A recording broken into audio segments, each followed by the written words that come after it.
Hello दोस्तों, मैं हूं आपका दोस्त प्रेम और मैं लेकर आ गया हूं एक बहुत ही खूबसूरत और दिल को छू जाने वाली कहानी। कहानी छोटी है लेकिन आपके दिल को छू जाएगी क्योंकि इस कहानी में गहराई बहुत है। तो चलिए स्टार्ट करते हैं। यह कहानी है आरोही और एक गुड़िया की, जो एक छोटी लड़की ऊपर लिखी हुई है। एक दिन की बात है, आरोही सुबह पार्क में टहलते हुए जा रही थी।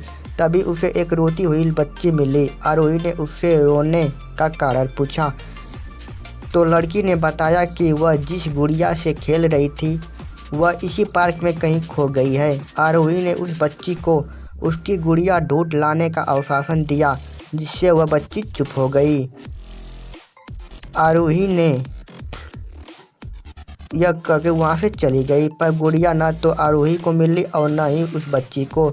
आरोही ने गुड़िया की तरफ से एक काल्पनिक पत्र उस बच्ची को लिखी और जब वह बच्ची पार्क में गुड़िया पाने की आशा में आई तो आरोही ने वह पत्र उस बच्ची को पढ़कर सुनाया। इस प्रकार था, रोना मत, मैं समय पर उस गुड़िया के बारे में तुम्हें लिखती रहूँगी, बस तुम रोना मत।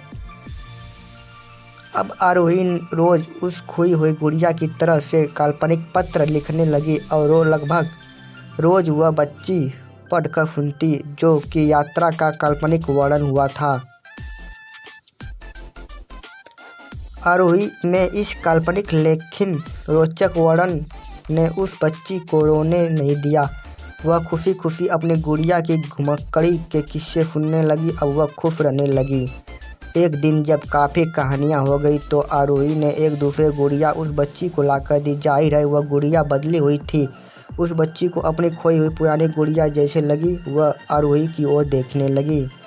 आरोही अनजान बनते हुए गुड़िया में चिपकी एक चिट्ठी को निकालकर पढ़ने लगी। उसमें लिखा हुआ था, यह मैं ही हूँ, तुम्हारी वाली गुड़िया जो पार्क में खोई हुई थी। दुनिया भर की लंबी यात्रा की वजह से मैं थोड़ी बदल गई हूँ। बच्ची की गुड़िया और आरोही पर विश्वास हो गया। वह गुड़िया लेकर चली गई। वर्षों बाद जब वह बच्ची बड़ी हो गई तो एक दिन वह अपनी अलमारी में कुछ ढूंढ रही थी तो उसका ध्यान उसी गुड़िया पर गया। वह आरोही ने उसे दी थी। बचपन की बात याद करके वह हंसने लगी। उससे वह समझ आ चुका था कि आरोही ने कैसे उसका मन रखा। वह गुड़िया पर फिर प्यार आने लगा। तभी उसकी नज़र गुड़िया के फ्रॉक की आस्तीन के छप्पे एक छोटे से पत्र पे गई। उसने बड़ी व्याकुल से वह पत्र निकाला और पढ़ने लगी। यह कहानी समाप्त हो गई। हमें कमेंट करके बताएं कैसी लगी आपको ये कहानी। अगर आपके पास भी कोई कहानी है तो हमें ज़रूर शेयर करें। हम कोशिश करेंगे आपको कहानी को लिखने का। समाप्त।